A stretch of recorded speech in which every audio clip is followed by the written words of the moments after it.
Hello all of you. आज अपने head and neck की मार्किंग से स्टार्ट कर रहे हैं।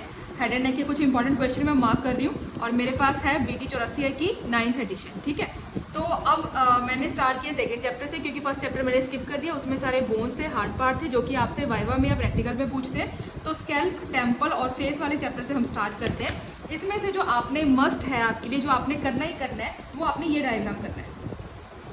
इसको आपने छोड़ना नहीं है। अगर आपको ये डायग्राम अच्छे से आ गया तो इसका मतलब आपको स्कैल्प की सारी लेयर्स आ जाएंगी। ठीक है, उसके बाद अपने चलते हैं इस डायग्राम पे।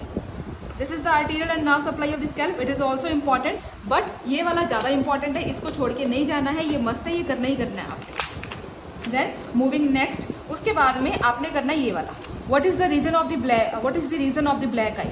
ठीक है, ये क्लिनिकल क्वेश्चन 2 या 5 नंबर का पूछ सकते हैं, तो ये स्कैल्प की लेयर से रिलेटेड होता है, तो ये भी आपने करना है। ठीक है, ये क्लिनिकल एक आपने करनी है। नेक्स्ट, जब आप फेस की मसल्स पे आओगे, काफ़ी सारी मसल्स होती हैं, तो पैनिक होने की जरूरत नहीं है। ये सिर्फ आप नाम पढ़ लेना।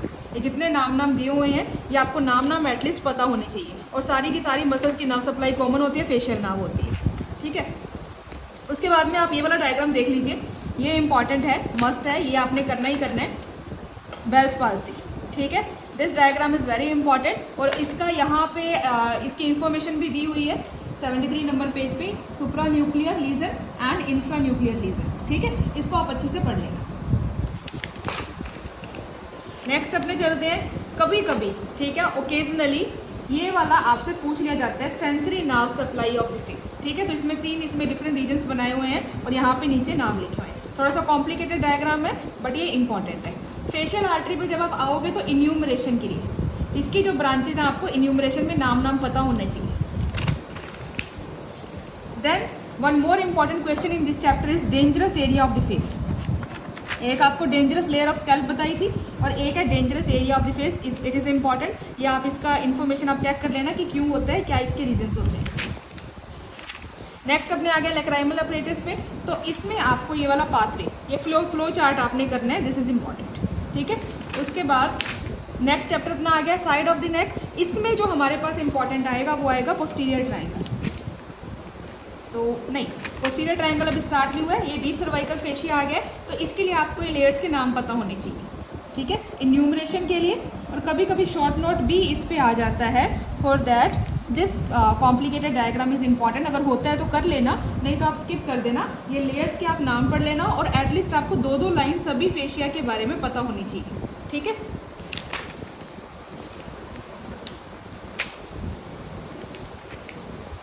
उसके बाद में अपना आ गया posterior triangle. Now this is important, इसमें आपके लिए इम्पॉर्टेंट है बाउंड्रीज एंड कंटेंट्स।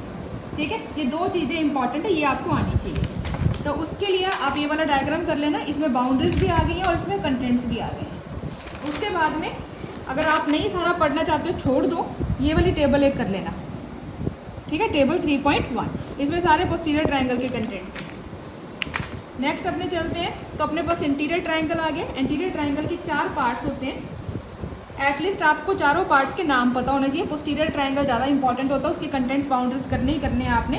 और इसमें आपने एक तो ये वाला डायग्राम करना है, उसके अलावा आप ये ट्रायंगल्स के आपने नाम करने हैं, जैसे कि सबमेंटल ट्रायंगल हो गया, डायगैस्ट्रिक ट्रायंगल हो गया, फिर आपका हो गया कैरोटिड ट्रायंगल। सबकी बाउंड्रीज और कंटेंट, बस इतना आपने करना है। 2-2 लाइन बाउंड्री में, 2-2 लाइन कंटेंट में। अगर गलती से भी इस पर क्वेश्चन आ जाए तो एटलीस्ट आप कुछ लिख के आ सको।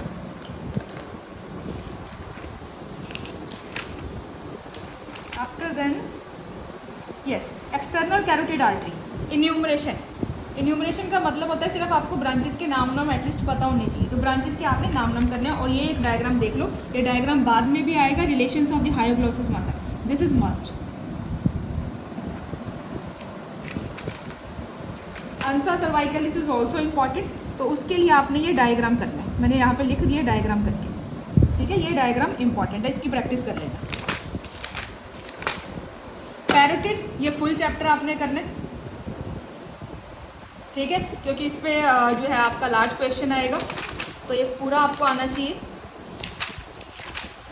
उसके बाद में हम आ गए हैं चैप्टर नंबर 6 पे, टेम्पोरल और इंफ्रा टेम्पोरल फोसा में। तो इंफ्रा टेम्पोरल फोसा की बाउंड्रीज आपसे पूछी जाती है और कंटेंट आपसे पूछे जाते हैं। ठीक है, उसके बाद में ये आप एक टेबल देख लीजिए जिसमें कि सारी मसल्स ऑफ मैस्टिकेशन है मैसेटर, टेम्पोरालिस एंड टीरिकॉइड मसल्स। तो इन मसल्स के नाम एक एक दो लाइन, इनके ओरिजिन इंसर्शन के बारे में और इनकी नाव सप्लाई और एक्शन, ठीक है, ये इंपॉर्टेंट है। ये इन्यूमरेशन में पूछते हैं वैसे, enumerate the muscles of the mastication and their nerve supply. यहाँ मैं लिख देती हूँ इन्यूमरेशन।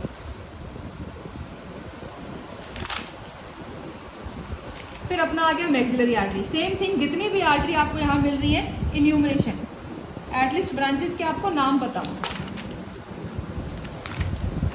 फिर अपना आ गया टीएमजे, ये 10 नंबर का क्वेश्चन इसमें, ठीक है, तो ये आपने पूरा करना है। मैंडिबुलर नर्व इन्यूमरेशन,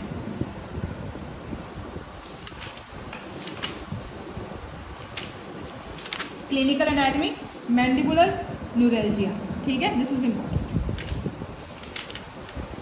फिर सब मैंडिबुलर रीजन में मैं एक आपको डायग्राम बता रही हूँ विच इज़ इम्पॉर्टेंट, ये वाला डायग्राम जो कि मैंने आपको पीछे भी बताया था।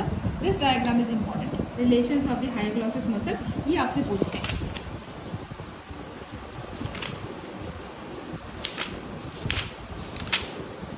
फिर आ गया है अपना एक और important topic, thyroid gland, must 10 number, ठीक है, ये आपने पूरी करनी है। पूरी में भी आपने क्या करना है, इसकी आपसे ग्रॉस एनाटॉमी पूछी जाएगी, कैप्सूल के बारे में पूछते हैं, इसके ये वाला डायग्राम पूछते हैं आपसे।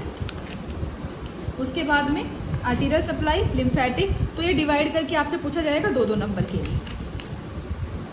इसकी एक यस ये वाली क्लिनिकल काफ़ी इंपॉर्टेंट होती है, ये आपसे प्रैक्टिकल में भी पूछते हैं। जब थायराइडेक्टमी करते हैं तो थायराइड आर्टरी को कैसे लाइगेट करना होता है, ये बॉक्स आपको आना चाहिए।